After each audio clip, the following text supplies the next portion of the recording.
भाजपा और विविध सामाजिक संगठनों की ओर से स्वतंत्र वीर विनायक दामोदर सावरकर को किया गया अभिवादन। स्वतंत्रता सेनानी विनायक दामोदर सावरकर की जयंती शहर के सावरकर चौक में भाजपा और विविध सामाजिक संगठनों की ओर से मनाई गई। पूर्व केंद्रीय गृह राज्य मंत्री हंसराज अहीर के मार्गदर्शन में यह जयंती शहर के बस स्टैंड परिसर में स्थित सावरकर स्मारक पर मनाई गई।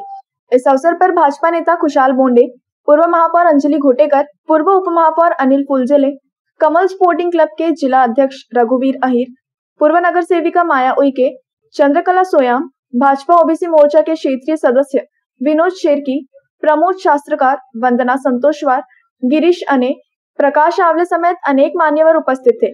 इस समय स्वतंत्रवीर सावरकर के तैलचित्र पर माल्यार्पण कर सभी ने अभिवादन किया।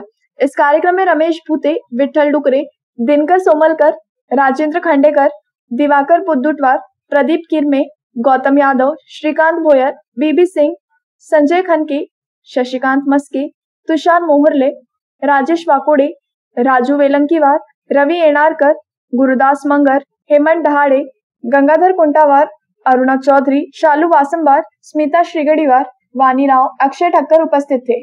आज स्वातंत्र्यवीर सावरकरजी यांची 141वी जयंती आम्ही या ठिकाणी साजरी करतो। स्वातंत्र्यवीर सावरकर म्हणजे एक धगधगत अग्निकुंड आहे। ज्वाज्वल्य विचार त्यांचे होते आणि त्यांचे विचार हे नव्या पिढीला कळण्यासाठी म्हणून अशा पद्धतीची जयंती आणि पुण्यतिथी ही भारतीय जनता पार्टीतर्फे नेहमी साजरी होत असते। आणि आपल्याला जाणतोच आपण की वीर सावरकर हे काय होते, ज्यांना मातृभूमीबद्दल अतिशय तळमळ होती आणि म्हणून जेव्हा अंदमान निकोबारला काळ्या पाण्याची शिक्षा त्यांना झाली तेव्हा त्यांचं मन कासावीस होत होतं की मी माझ्या मातृभूमीला कधी जाणार। आणि म्हणून तिथे त्यांनी एक काव्य लिहिलं, ने मजसी ने मातृभूमीला सागरा प्राण तळमळला।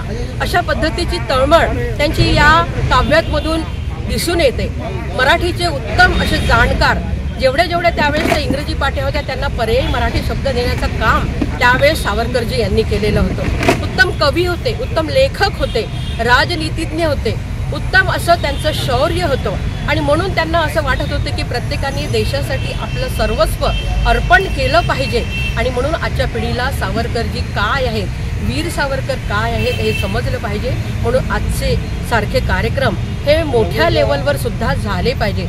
महाराष्ट्र शासनाने या पाठ्यक्रमामध्ये सुद्धा वीर सावरकरजी यांची जीवनी, त्यांनी केलेलं कार्य हे पुस्तकांच्या माध्यमातून विद्यार्थ्यांपर्यंत पोहोचवायला पाहिजे अशी माझी मनापासून इच्छा आहे।